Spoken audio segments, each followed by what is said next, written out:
नमस्कार। मुख्यमंत्री पद के शपथ लेने के बाद हेमंत सोरेन ने कई फैसलों पर मुहर लगाया और झारखंड के कामकाज की शुरुआत कर दी। हेमंत सोरेन इसी के साथ चौथी बार राज्य के मुख्यमंत्री बने। इससे पहले शिबू सोरेन और अर्जुन मुंडा ने तीन बार मुख्यमंत्री पद का कार्यभार संभाला है। चौथी बार कार्यकाल संभालने वाले हेमंत सोरेन बन गए हैं। इस शपथ ग्रहण समारोह में इंडिया गठबंधन ने एकजुटता दिखाते हुए संपूर्ण समारोह को आगे बढ़ाया, जिसमें कांग्रेस अध्यक्ष मल्लिकार्जुन खड़गे, विपक्ष के नेता राहुल गांधी, पश्चिम बंगाल के मुख्यमंत्री ममता बनर्जी, समाजवादी पार्टी के सुप्रीमो और वरिष्ठ नेता अखिलेश यादव और बिहार के नेता प्रतिपक्ष तेजस्वी यादव और कई महत्वपूर्ण चेहरे शामिल रहे। इंडिया गठबंधन ने एक साथ आकर अपनी एकजुटता का संदेश पूरे भारत की जनता को दिया है। ये एकजुटता उन लोगों के लिए जवाब भी है जो कह रहे थे लोकसभा चुनाव के बाद किसी भी मंच पर इंडिया गठबंधन एक साथ नहीं आई है। अब यह लगभग साफ हो गया है कि इंडिया गठबंधन अपनी मजबूत स्थिति में कायम है। हालांकि आगे इसकी क्या स्थिति रहती है यह देखना होगा, लेकिन इसकी चर्चा तेज है। शपथ लेने के बाद हेमंत सोरेन ने कहा, झारखंडी और अबुआ यानी आम आदमी की सरकार राज्य के गरीब, वंचित और शोषित समेत सभी वर्गों के लिए दिन रात कड़ी मेहनत से काम करेगी और इस पूरे समारोह को महान क्रांतिकारियों और उनके संघर्षों को समर्पित कर दिया। यह पूरा कार्यक्रम ऐतिहासिक रहा। मुख्यमंत्री बनते ही हेमंत सोरेन ने अपर सचिव के रूप में अविनाश कुमार को नियुक्त कर दिया है। अविनाश कुमार ऊर्जा विभाग के अपर मुख्य सचिव के रूप में काम करेंगे। इसकी जिम्मेदारी कार्मिक विभाग की ओर से तय कर दी गई है। इसके बाद प्रशासनिक फेरबदल का सिलसिला भी शुरू हो गया। मंजूनाथ भजंत्री को रांची का उपायुक्त बनाया गया है। लोकसभा चुनाव के दौरान रांची के उपायुक्त पद से मंजूनाथ भजंत्री को हटा दिया गया था। अब फिर से मंजूनाथ को रांची का उपायुक्त बना दिया गया है और वर्तमान उपायुक्त को जिडको का मैनेजमेंट डायरेक्टर बनाया गया है। इसी के साथ ही 9 से 12 दिसंबर को झारखंड विधानसभा के शीतकालीन सत्र की शुरुआत होगी, जिसमें कई कानूनों को पास करने की बात कही जा रही है। विधायकों को राज्य विधानसभा के सदस्य के रूप में शपथ दिलाने के लिए स्टीफन मरांडी को प्रोटेम स्पीकर के रूप में चुना गया है। अपनी पहली बैठक में ही हेमंत सोरेन ने कई अन्य महत्वपूर्ण फैसलों पर भी ध्यान दिया, जिसमें महिलाओं को मिलने वाली आर्थिक मदद, जिसे मैया सम्मान योजना भी कहा जा रहा है, जल्द ही महिलाओं की खातों तक पैसों को पहुंचाया जाएगा। उम्मीद की जा रही है कि दिसंबर के महीने से ही 2500 रुपये की राशि महिलाओं की खाते तक पहुंचाया जाएगा।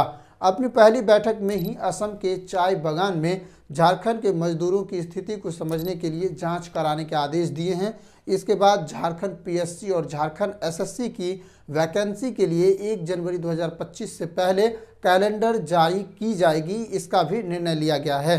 साथ ही यह भी कहा गया है कि पारदर्शिता और झारखंड के लोक सेवा आयोग और झारखंड के कर्मचारी चयन आयोग की भर्ती के लिए अब से वार्षिक कैलेंडर निकाला जाएगा और सब कुछ समय पर निर्धारित किया जाएगा, जिससे पारदर्शिता को सुनिश्चित किया जा सके। झारखंड राज्य को केंद्र की ओर से मिलने वाली पैसों के लिए एक टीम बनाई गई है जो झारखंड के लिए पैसे की मांग संबंधी कार्य करेगी, जिसमें उन राशि को भी लेना है जो केंद्र सरकार ने झारखंड को अभी तक 1.36 लाख करोड़ रुपया नहीं दिए हैं। साथ ही उत्पाद सिपाही की नियुक्ति पर भी नए सिरे से विचार करने की बात कही गई है, जिसमें पिछले साल भर्ती के दौरान कई युवकों की जान चली गई थी। उत्पाद सिपाही की भर्ती अब नए सिरे से हो सकती है। इसकी समीक्षा की जाएगी और आवश्यक बदलाव कर इसे ठीक करने की बात कही गई है। सोरेन ने आगे कहा, राज्य की आय में बढ़ोतरी के लिए नए अन्य स्रोतों को भी खोजे जाएंगे। खनन क्षेत्र के टैक्स की समीक्षा की जाएगी। खनन क्षेत्र में पुराने करों में वृद्धि एवं न्यायिक मामलों में तेजी लाने के लिए वित्त विभाग में विशेष कोषांग की नियुक्त करने की बात कही है। इसके साथ ही हेमंत सोरेन ने अपने कार्यकाल की शुरुआत कर दी है। अब देखना होगा कि उनके मंत्रालय में किसको किसको जगह मिलती है और अभी तक मंत्री पद के लिए किसी का भी ऐलान नहीं किया गया है। हालांकि कुछ ही समय में यह साफ हो जाएगा कि मंत्रालय का पद किसे सौंपा जाएगा। मंत्री बनाने के देरी से यह स्पष्ट होता है कि पार्टियों के बीच मंत्री पद की उम्मीदवारी को लेकर अभी तक बहस समाप्त नहीं हुई है।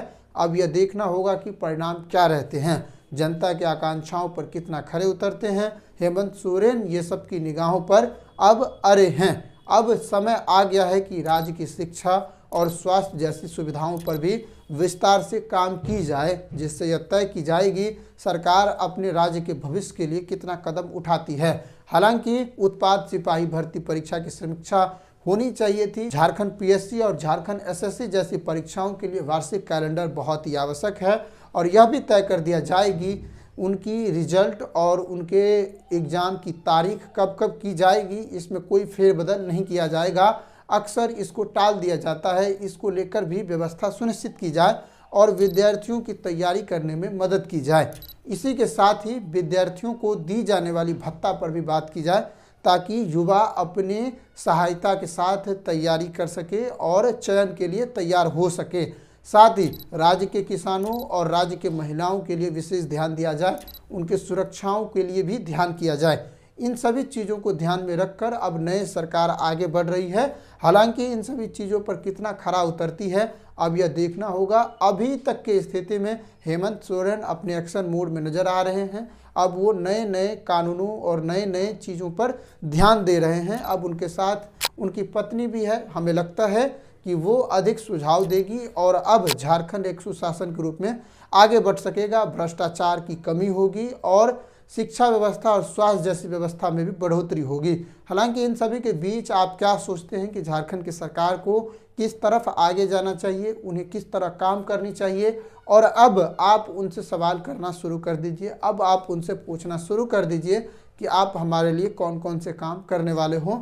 उनको चुनाव के दरमियान किए गए वादों को याद दिलवाना अब आपका काम है। आप करवाते रहिए और इस पूरे मुहिम को जारी रखिए। साथ ही हमें कमेंट करके बताइएगा कि सरकार किस ओर जानी चाहिए और किस तरफ ज़्यादा काम की जानी चाहिए। नमस्कार, जय हिंद। मिलते हैं अगले वीडियो में झारखंड के नए अपडेट के साथ। तब तक देखते रहिए सान इंडिया।